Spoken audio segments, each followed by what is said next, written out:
係啊，又係永遠用唔完嘅米紙，好簡單，就咁打隻蛋上去，將隻蛋打散。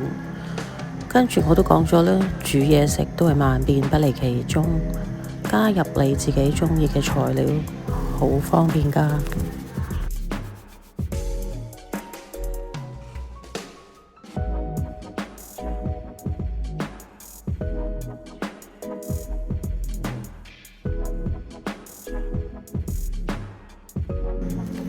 最啱就係我呢啲懶人，淨係洗隻鑊同埋洗食完嗰隻碟就搞掂。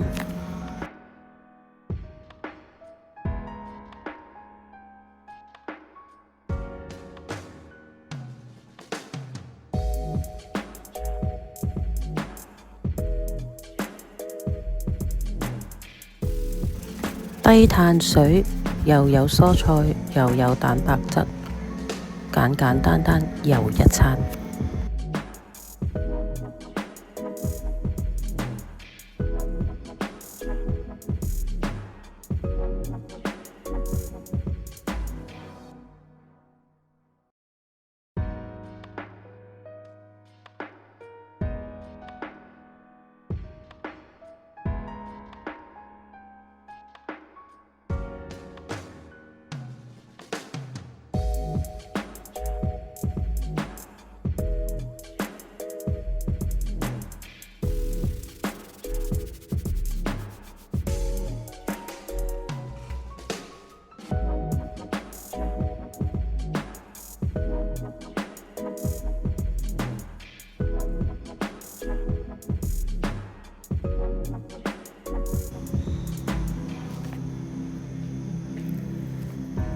哇！咁快就可以上碟㗎喇，希望你哋鍾意呢條短片啦，記得 like、share、subscribe，多謝晒。